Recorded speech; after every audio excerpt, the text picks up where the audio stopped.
Sa isang relasyon, normal lang ba yung hiraman ng phone or palitan ng password? Para sa akin, okay lang yon. Kasi yung iba, palaging nirarason yung privacy.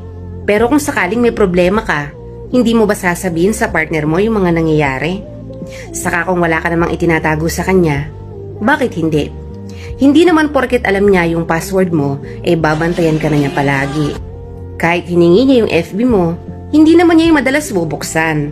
At least, alam niya lang sa sarili niya na hindi ka gagawa ng hindi niya magugustuhan.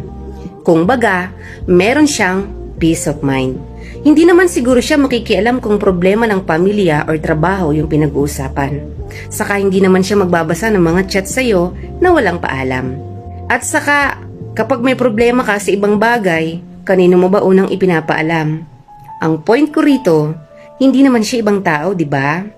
Kapag sinabi mo kasing privacy, para ka na ring nagsikreto. Hindi naman sa wala siyang tiwala sa'yo. Minsan kasi yung sobrang pagtitiwala, ayun yung nagiging ugat ng pangluloko.